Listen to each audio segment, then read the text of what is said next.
In 1825, 200 years ago, on the 10th of October, Stephanus Johannes Paulus Kruger was born on the farm Bilhoek. In 1883, he was elected as president of the former Transvaal or Zuid-Afrikaanse Republiek. It's a really special part of his life because it's where he raised his family.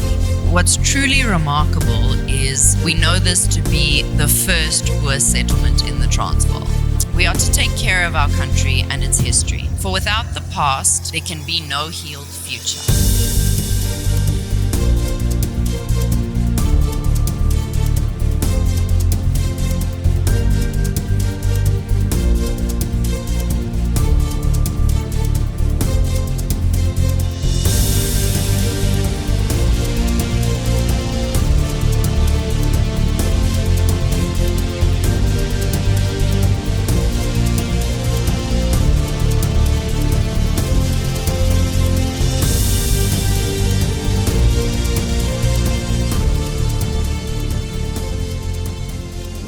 In 1825, 200 years ago, on the 10th of October, Stephanus Johannes Paulus Kruger was born on the farm Bilhoek. That was his grandfather's farm, on his maternal grandfather, and that is in the Colesberg district. So the year thereafter, in 1826, he was christened in the Dutch Reformed Church in Cradock in the Eastern Cape by Reverend J. Taylor. When he reached the age of 9, his parents decided to join the Potgieter Trek. And the Potgieter Trek, they trekked northwards into the hinterland. And they settled in the Rustenburg area, first in the Potchefstroom area, but later in the Rustenburg area where he acquired his first farm, Waterkloof, in 1841. He was 16 at the time. In 1842, he married Maria du Plessis. They were also part of the Potgieter Trek, but unfortunately, she passed away 4 years after that with the birth of their first child in 1846. He remarried her cousin, Gesina du Plessis, and that is also where the suburb's name, Gesina in Pretoria, comes from, Gesina. And that would be his wife until the end of his life. They would have then 16 children, not all of whom would live to become adults. In 1856, Kruger became the commandant of the former Zuid-Afrikaanse Republiek under the presidency of M.W. Pretorius. In 1883, he was elected as president of the former Transvaal or Zuid-Afrikaanse Republiek. He was elected for 4 consecutive terms until the outbreak of the Anglo-Boer War, actually a day after his birthday, the 11th of October 1899 with Britain. There was a special council meeting in this building on the 29th of May 1900 where a decision was made that the seat of government would move from Pretoria to Machadodorp. That was while Lord Roberts, the commander of the British forces, were marching to Pretoria with 8,000 soldiers, occupying Pretoria just about 5 or 6 days after Kruger with his government left Pretoria. On 5 June, they hoisted the Union Jack in front of the Raadsaal here. There was also then a decision at Machadodorp, actually in Nelspruit, that Kruger should go to Europe to seek help against the British imperialism. So he went to Europe and to visit several European countries, but none of the countries would physically intervene. The peace treaty was signed on 31st of May 1902. The old statesman remained in Europe until his death on the 14th of June 1904 in Switzerland. His embalmed body was brought home and he was laid to rest on 16 December 1904 in the old Church Street Cemetery in Pretoria. And that's just a short history of Stephanus Johannes Paulus Kruger. To learn more, you can please gather a group of friends or family and visit the Kruger Museum for a guided tour, but please do pre-booking. Next on the program, we have Miss Sarah Forsyth. She's from the Boekenhoutfontein and Kedar Lodge. Sarah Ripley Forsyth is a heritage custodian, hotelier, and nature conservation advocate, deeply rooted in South Africa's past and involved in its living future.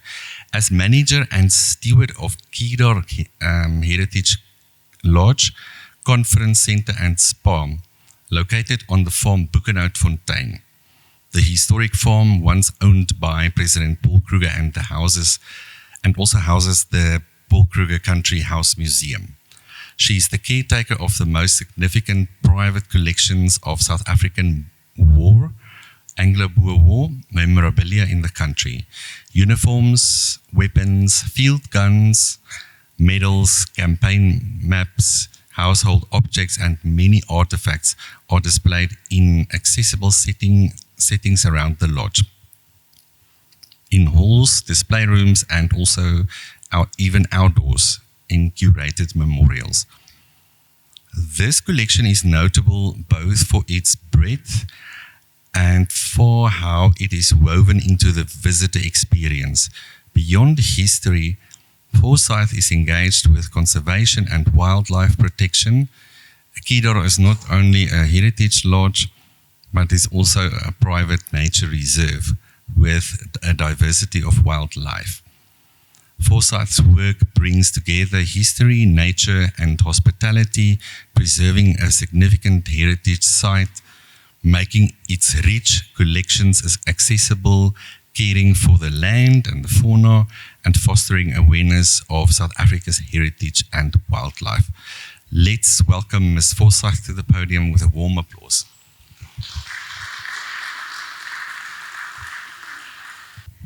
Good morning, ladies and gentlemen. I am speaking in a beautiful venue.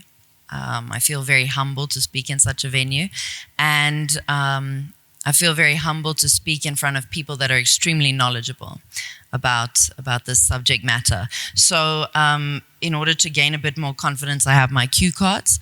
Please bear with me. And I'm going to try hold them, click the clicker, and speak with the microphone.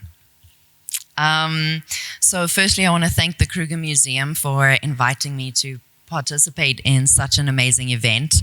It really is an incredible mark for our country, this 200th, and I'm so glad to see the country celebrating it. So, my name is Sarah Ripley Forsyth, as mentioned, and I'm the custodian and caretaker of the farm Boekenhoutfontein. This was Paul Kruger's family farmstead, where him and his wife, Hasina, had 9 sons and 7 daughters. Knowing the housing, I don't know where he put all of them, but he managed to make a plan.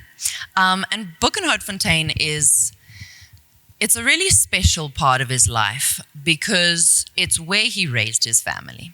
Kruger had many houses across the Transvaal. He had many in different locations, but he chose Boekenhoutfontein. And when you read through his memoirs, it's unusual to think that he only mentioned it in 2 sentences. There are only 2 sentences in all of his memoirs that have the word Boekenhoutfontein, one referring to a laborer and the other one referring to passing his home at Boekenhoutfontein. So that's quite fascinating to me because it was a very large part of his life. So on the farm, we have the Paul Kruger Country House Museum. It is a provincial heritage site, and as mentioned, 2 months ago we were gazetted as a private nature reserve, so that really is phenomenal because it allows us to protect that piece of heritage for at least 99 years. And then Boekenhoutfontein was approximately one of 27 farms that Kruger had in Rustenburg, and it's estimated that collectively that land would have been about 100,000 hectares, which is a lot, considering there are a lot of foreigners that own farms in this country that are 30,000 hectares a piece. It's actually not that much, but quite amazing to see how much land he bought just within the Rustenburg area.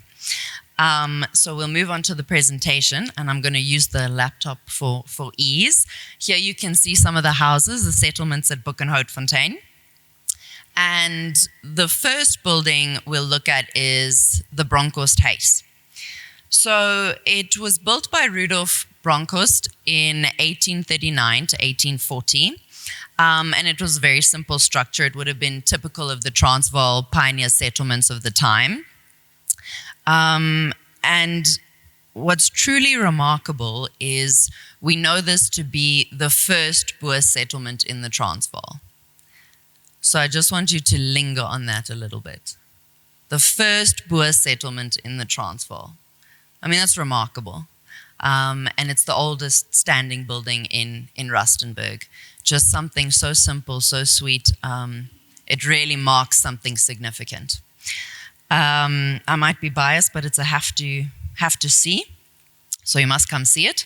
So Bronkhorst farmed livestock and crops, and where better to do so than in the valley of Boekenhoutfontein, where there was rich soil and a spring. Obviously, looking at the name Boekenhoutfontein, one thing I really, really loved about the way the Afrikaans named things is you always knew exactly what was there.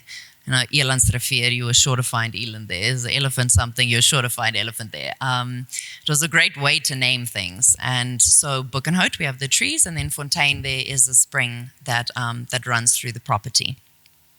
So the house is built with stone-dried mud bricks. You can see the thatch there, and then the floor out of the cattle blood and dung. The wood utilized was Boekenhout because it was obviously on the property, and then there were no window panes at that time because there was no glass in the Transvaal, obviously. And then Bronkhorst then transferred the land to Peter Erasmus, and then the land was then transferred to Paul Kruger. Then we'll go to the next house, which is the first house he built on the property. And this was constructed in 1862. So this is a traditional Transvaal Boer farmhouse, very thick walls, whitewashed, in two different segments, the house, very simple, two different segments. And that also has, a dung and cattle blood floor, but very interestingly, in the floor is peach pits. And they said that was to provide a little bit more durability of the floor. So it's the first floor, or only floor I've ever seen that has the peach pips pattern in it, which is quite interesting. Then the main house, this was built by Kruger in 1873. You can see the development of wealth, the development of his position. When you look at these houses, this is very unusual to have a double-story house like this in the Transvaal. And then it's built in obviously a style that would have been found in the Cape Colony, where he grew up. And then the floor again is cow dung. And when we move to the next house, we'll see how it then transitions and we get wooden floors. So here we have the Pieter Kruger house, the 1890s. This was his son's house. And that's typical of a Transvaal house during the late Victorian period. So Peter lived there with his wife Cecilia. They had their 12 children there and raised them. And then in the year 1900, obviously because of the war, they left the farmstead, but he was captured anyway, and he was taken to a POW camp in Ceylon. But I'm sure very grateful. Cecilia and Peter managed to reunite and live out the rest of their days on the farm Boekenhoutfontein. So that's quite a lovely story. And then the last house on the property is what we refer to as the schoolhouse. So also built in the 1890s, and we assume that it was built by Peter. And this house has corrugated iron on the top, again, cattle dung floors, and it was used as a school during the week and then a church on Sundays. It's thought that Kruger left Boekenhoutfontein while residing quite often in Boekenhoutfontein. After the age of about 56, then he decided, the traveling is a bit too much and extreme, so then he permanently decided to reside close to where we are. So, to give you a little bit of background about how I sort of fit in 30 odd years ago, my father, Robert Forsyth, who was a Zimbabwean, he decided, I don't know why he decided to purchase a piece of property in Rustenburg, but he did. And he purchased a small parcel of Boekenhoutfontein. The original farm was about 2,000 hectares and then segmented over the years. And so over the decades, my mother, Adele Forsyth, sitting there, and my father started to piece back as much of Boekenhoutfontein as they could. And so out of the original 2,000, we have about 500 hectares. Can't really expand much further because of roads and things like that, but they managed to piece a lot of it together. And they didn't stop there. To preserve the history as well, they and share the story more widely, they created Kedar Heritage Lodge.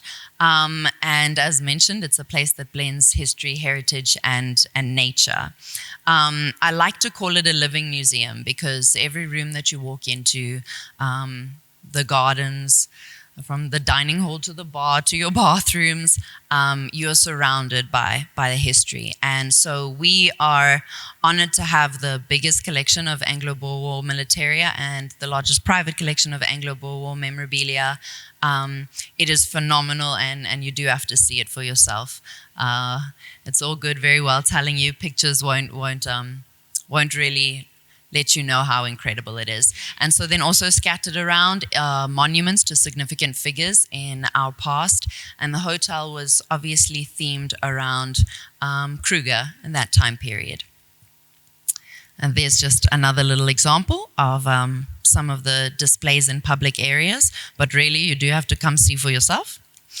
And then before we get to Mogatle, so we have statues to obviously Kruger, but then we have Jan Smuts, Cecil John Rhodes, Kgosi Mogatle, Mahatma Gandhi, and lots more. And so we obviously like to dabble in a little bit of controversy for some people. I think it's fundamental to tell all the stories, whether you like the figures or not. So whether you're a fan of Cecil John Rhodes, whether you're a fan of Kruger, it makes no difference. We want to tell the story of everybody.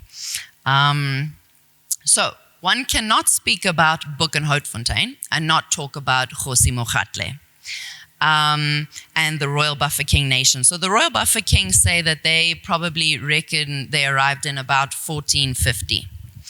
And Kruger and Kgosi Mogatle had a great respect for each other. Keep in mind that we have to look at the times in that situation and how those factors applied.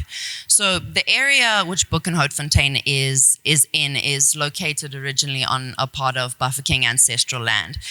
There's speculation whether the Bafokeng took it from the Batlokwa, but we know it as Bafokeng land. And so obviously when the Boers began to annex land in the Transvaal, and many farms were sold off and given as compensation for service, Boekenhoutfontein was originally a farm in that area.